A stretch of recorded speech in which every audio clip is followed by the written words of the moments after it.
Hi అండి, అందరూ బాగున్నారా? కుమారి ఆంధ్ర రుచులకి స్వాగతం. ఏం చేస్తున్నారు? ఈవేళ మనం మంచి ఫేమస్ అయిన ముక్కల పులుసు ఎలా పెట్టుకోవాలో చూద్దాం. ఇదిగో నేనేం చేశానంటే, ఇగో చిలకడ దుంపలు తరిగాను, చిలకడ దుంపలు, ఇగో బెండకాయ, గుమ్మడికాయ, మన కూర వండుకున్నాం కదా తీపి గుమ్మడికాయ, దీపి గుమ్మడికాయ, ఇదిగో ఆనపకాయ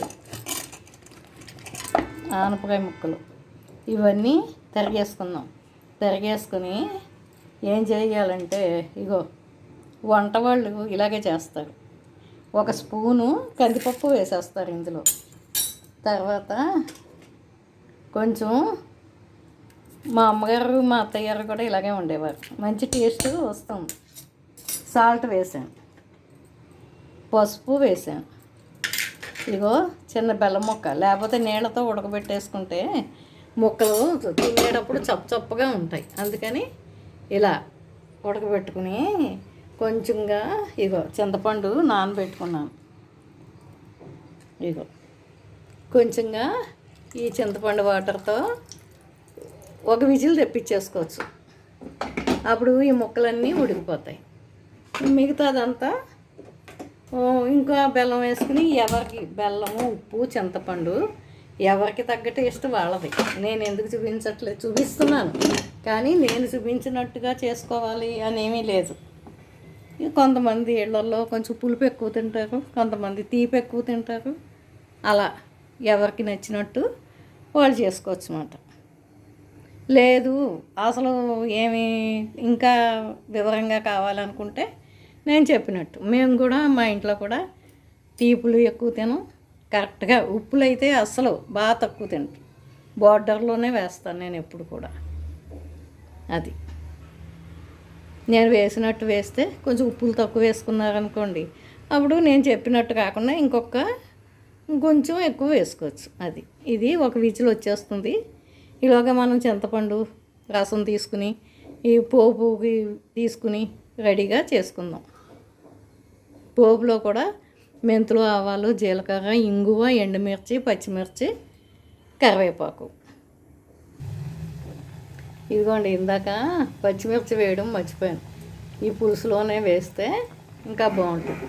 ప్లస్ ఇందాక కొన్ని నీళ్ళే పోసాను కదా, ఇప్పుడు ఇంకొంచెం చింతపండు నీళ్ళు పోసాను. ఒక కప్పుడు, చిన్న కప్పుతో ఒక విజిల్ వచ్చేస్తుంది. ఈలోగా మనం అన్నీ చేసుకుందాం. ఇదిగోండి, ఇంగువ కూడా వేస్తున్నాం. ఇదిగోండి, ఇంగువ కూడా వేసాను.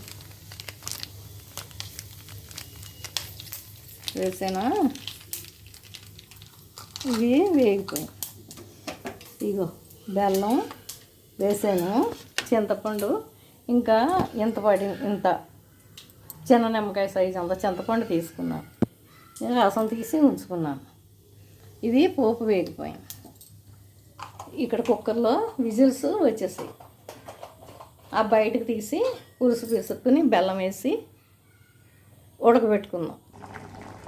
ఇదిగోండి, పులుసు ఉడుకుతుంది కదా, మనం ఇగో పక్కన పెట్టుకున్న బెల్లం ముక్క వేసేయాలి. ఇదిగో చింతపండు కూడా తీసుకుని మనకి ఎంత పులుసు కావాలో అంత చింతపండుతో పిసుక్కుని గట్టిగా ఇలా నలిపి పిసుక్కుంటే పులుసు వస్తుంది ఇందులోంచి. అది ఇందులో వేసేయాలి. మనకి ఎంతమంది ఉన్నారు, ఎంత పులుసు కావాలో మనం చూసుకుని పోసుకోవాలి. ఇదిగోండి, పులుసు మరుగుతుంది. ఇగో ఇందాక ఉప్పు ముక్కలకు సరిపడయ్యే వేసాం కదా, ఇప్పుడు పులుసుకి కూడా వేస్తున్నాం.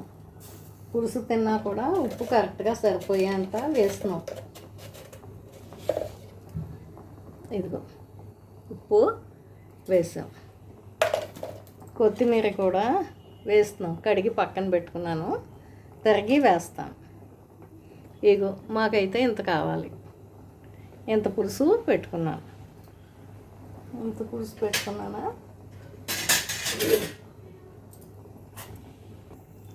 ఇదిగో ముక్కలు చూసారా, ముక్కలు ఉడుకుతున్నాయి. ఇదిగోండి పోపు వేయించుకున్నాం కదా, ఆ పోపు మూకుట్లోనే ఇగో పిండి పెట్టుకోవాలి మనం. చక్కగా మెంతులు, ఆవాలు, ఇంగువ, ఎండుమిర్చి అన్నీ వేసామా. ఇది పోపు వేసుకున్నాం. వేయించుకున్నాక అందులోనే పిండి పెట్టి పోసాం. కొంతమంది ఏం చేస్తారంటే పోపు వేయించిన తర్వాత పోపుని పులుసులో వేసేస్తారు. మరుగుతున్న పులుసులో పోపు వేసేసి పిండికి కొంచెం చింతపండు వేసుకుని పిండి కలుపుకొని పోస్తారు. నేను ఇలాగా చేశాను, అలాగా చేస్తాను. ఇదిగో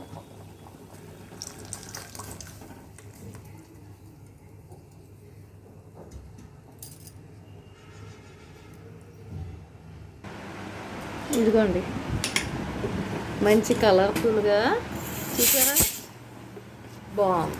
మంచి కలర్ఫుల్గా గుమ్మడికాయ ముక్కలు, ఆనపకాయ ముక్కలు, బెండకాయలు, దుంపలతో పులుసు రెడీ అయిపోయింది.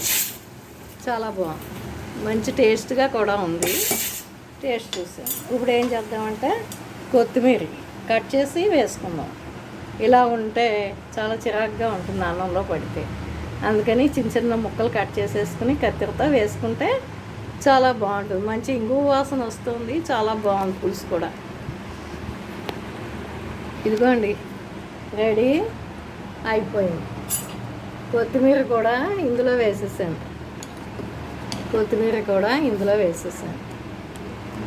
ఇదిగో కందిపప్పు కూడా కనిపిస్తుంది చూసారా, కందిపప్పు కూడా కనిపిస్తుంది. చాలా బాగుంది. ఇది సంతర్పణలలోను, ఫంక్షన్లోను, పెళ్ళిళ్ళలోను ఇది ఫేమస్. చాలా బాగుంటుంది. కంపల్సరీగా పెట్టుకుంటాం.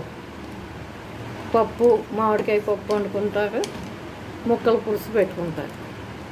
ముక్కల పులుసు తర్వాత సెకండ్ చాయిస్ సాంబార్.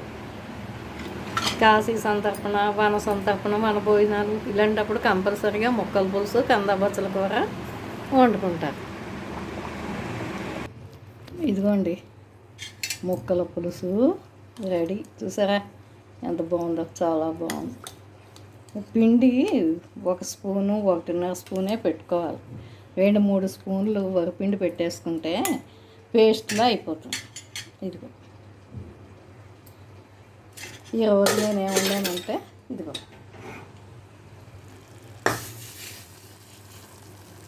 ఆనపకాయ పెసరపప్పు కూర వండాను, ముక్కలు పులుసు పెట్టాను.